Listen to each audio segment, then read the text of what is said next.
आज के वीडियो में हम लोग प्रकाश परावर्तन तथा अपवर्तन पाठ से जो हमने दर्पण के बारे में पढ़ा था ना, उसी से रिलेटेड आज हम लोग एक न्यूमेरिकल क्वेश्चन बनाने के लिए सीखेंगे।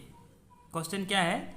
किसी ऑटोमोबाइल में पीछे का दृश्य देखने के लिए उपयोग होने वाले उत्तल दर्पण की वक्रता त्रिज्या 3 मीटर है। यदि एक बस इस दर्पण से 5 मीटर की दूरी पर स्थित है तो प्रतिबिंब की स्थिति, प्रकृति तथा साइज ज्ञात कीजिए। ठीक है, तो इस क्वेश्चन को पढ़ने के बाद हम लोग को ये पता चला कि इस क्वेश्चन में जिस दर्पण के बारे में बात किया गया है वो उत्तल दर्पण है। ठीक है, उसमें से हमें उसका वक्रता त्रिज्या दिया हुआ है और इस दर्पण से बस की दूरी ये दिया हुआ है, और हम लोग को प्रतिबिंब की स्थिति, प्रकृति और साइज ज्ञात करना है। ठीक है, तो इस वीडियो में मैं आपको एक एक करके सभी चीज़ें आपको विस्तार से बताऊंगा। ठीक है, आप इस वीडियो को ध्यान से देखना और अगर समझ ना आए तो कमेंट करना। ठीक है, अभी यहाँ पे जैसे उत्तल दर्पण के बारे में बात कही गई है तो हम लोग एक उत्तल दर्पण बनाएंगे। ठीक है, आपको पता है उत्तल दर्पण कैसे रहता है। ठीक है, तो मैं फ्री हैंड बना रहा हूँ, ये उत्तल दर्पण है। ठीक है, आपको पता है इसका अंदर साइड वाला भाग में हम लोग कलर करते हैं, लेप चढ़ाते हैं चमकदार पदार्थ का। ठीक है, तो ये इसका इस साइड वाला परावर्तक सतह उसका हो गया।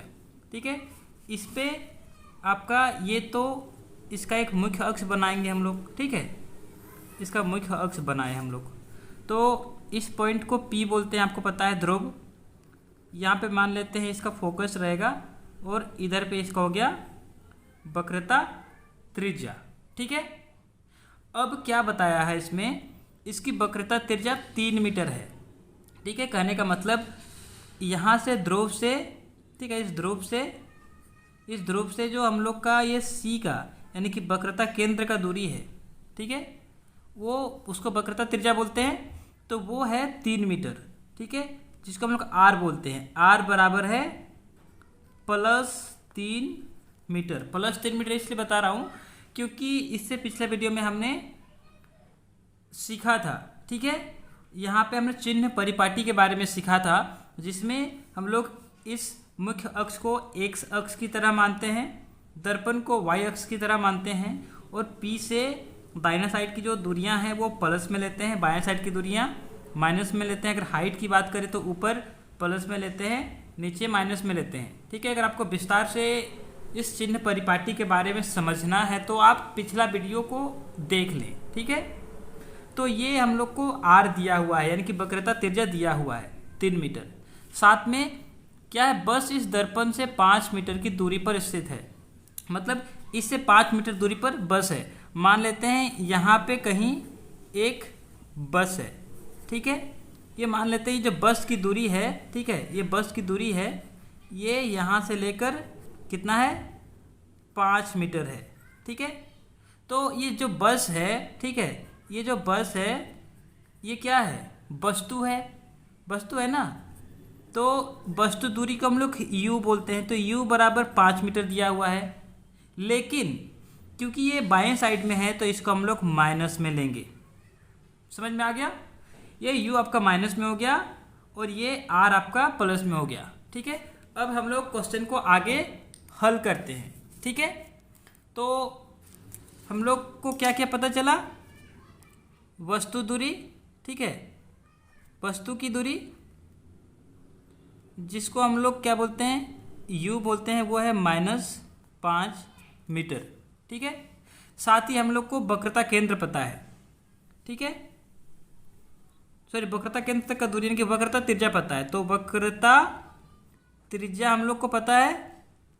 ये वक्रता त्रिज्या क्या है, इसको हम लोग R बोलते हैं, ये है आपका +3 मीटर।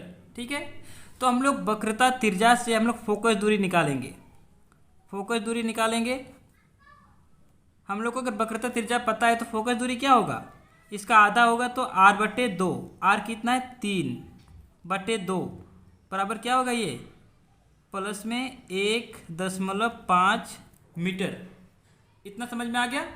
ठीक है, तो अब हम लोग पिछला जो वीडियो था उसमें दर्पण सूत्र पढ़े थे। ठीक है, अब क्या करेंगे, हम लोग उस सूत्र को लगाएंगे अब दर्पण सूत्र से। अब दर्पण सूत्र से, ठीक है, दर्पण सूत्र क्या होता है? 1/v प्लस 1/u बराबर 1/f, इतना होता है। ठीक है, तो इसमें से हम लोग को क्या पता है? u पता है और f पता है, भी हम लोग निकालेंगे। ठीक है, तो इसको सॉल्व करते हैं आगे। तो 1/v को इधर रहने देते हैं, बराबर 1/f, इसको उस पर लेके जाएंगे तो माइनस 1/u। ठीक है, ये भी है। ठीक है, ये भी है, तो आपका 1/v इधर रहेगा, बराबर 1/f कितना है? 1.5। तो f के बदले रखेंगे 1.5 घटाओ 1/u कितना है? u है -5, तो 1/5 हो गया, घटाव में 1/ यहाँ पे -5 रहेगा। ठीक है, अभी ये माइनस यहाँ निकल जाएगा तो ये प्लस हो जाएगा। ठीक है, तो क्या होगा,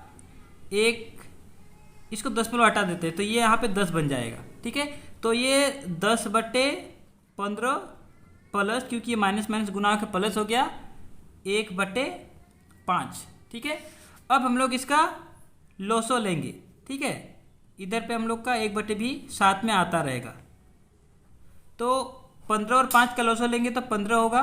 ठीक है, अभी 15 और 5 का लोसो 15 हो गया, 5 से मतलब भिन्न का जोड़ करना है, आपको पता है। ठीक है, तो यहाँ पे 10 होगा, यहाँ पे 3 का 3 होगा। ठीक है, तो आपको यहाँ से भी निकाल लेना है। 1/v बराबर 13/15, तो 1/v था, आप इसको भी करेंगे। ठीक है, 1/v था, आप इसको उल्टा कर दे, भी हो गया, तो इधर भी उल्टा हो जाएगा, यानी कि 15/13 हो जाएगा। ठीक है, अब 15/13 को 15 से भाग देंगे 13 को, तो क्या होगा, v बराबर, हम लोग 15 को 13 से भाग देते हैं। ठीक है, हम लोग इस कोने में यहाँ पे भाग देते हैं, 13 से 15 को भाग देंगे, 13 का 13 हो जाएगा, यहाँ पे 2 बचेगा, दशमलव लगाएंगे तो 0 हो जाएगा, 13 का 13 हो जाएगा। ठीक है, फिर यहाँ कितना बचेगा, 7, 0, तो फिर 13 5 65, तो 1/5। ठीक है, यानी कि 1.15 आया, तो भी कितना निकला हम लोग का, प्लस में निकला 1.15 मीटर।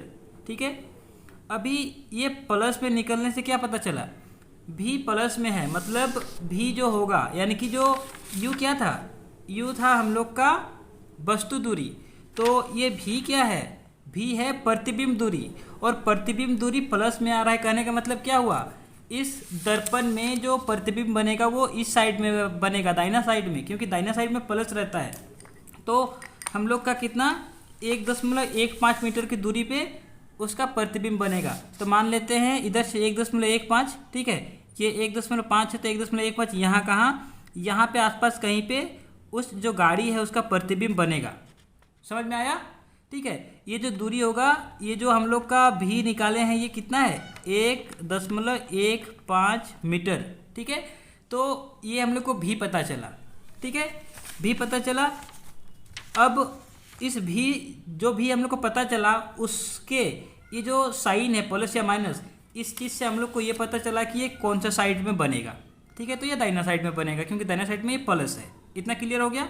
इसके बाद तो यहाँ पे 3 चीज़ हम लोग को पूछा है।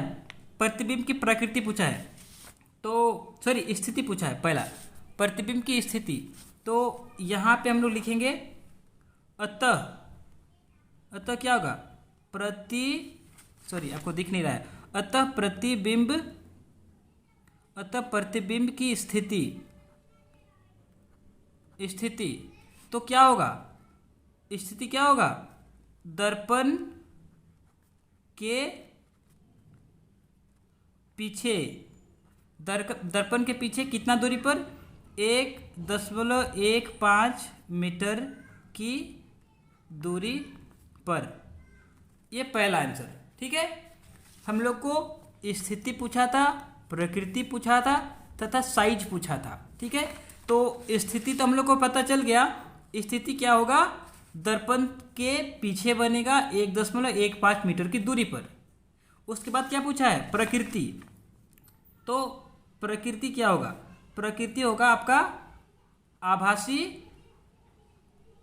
आभासी तथा सीधा। ठीक है, क्योंकि उत्तल दर्पण में हमेशा आभासी तथा सीधा ही प्रतिबिंब बनता है, आभासी तथा सीधा ही प्रतिबिंब बनता है। ठीक है, और तीसरा क्या पूछा है, साइज। तो साइज आपको निकालने के लिए आपको निकालना पड़ेगा, ठीक है, क्या आपको उसके लिए आवर्धन निकालना पड़ेगा। ठीक है, तो आप साइज के लिए क्या कर सकते हैं, साइज आपको पूछा है, ठीक है, इसको निकालने के लिए आप आवर्धन निकालेंगे। ठीक है, आवर्धन आपने हम लोग पिछले वीडियो में पढ़े थे, एम बराबर क्या होता है, एच डैश बटे एच बराबर माइनस बी बटे यू। ठीक है, तो इसमें से आपको एम निकालना है। ठीक है, आपको एच और एच डैश नहीं पता है, भी और यू पता है, तो माइनस में भी क्या था, भी हमने निकाला था 1.15 बट्टा यू कितना था, माइनस में 5 था। ठीक है, तो ये माइनस माइनस प्लस हो जाएगा, तो 1.15 बटे 5। ठीक है, तो 5 से 1.15 को भाग देंगे हम लोग। ठीक है, 5 से 1.15 को भाग देने के लिए क्या करते हैं, यहाँ पे मैं दे रहा हूँ भाग। ठीक है, 5 से हम लोग 1.15 को भाग दे रहे हैं, तो इसको भाग देने के लिए क्या करेंगे, इस जीरो को हटा देते हैं, तो यहाँ पे 500 हो जाएगा। ठीक है, 500 से भाग दे रहे हैं, दशमलव लगाएंगे, यहाँ पे जीरो बनेगा। ठीक है, तो 5 दूना 10 हो जाएगा, 10, तो यहाँ पे हुआ 1000। ठीक है, तो 150 बचा। ठीक है, फिर जीरो लगाएंगे तो 5 दिया 15 हो जाएगा। ठीक है, यानी कि 0.23, तो ये हम लोग का निकला 0.23। आवर्धन कितना निकला, 0.23। तो साइज क्या हो जाएगा, साइज हो जाएगा छोटा। ठीक है, छोटा होगा, और उसमें आप लिख सकते हैं क्या, वस्तु का 0.23 गुना। ठीक है, ये आपका तीनों आंसर हो गया, समझ में आया।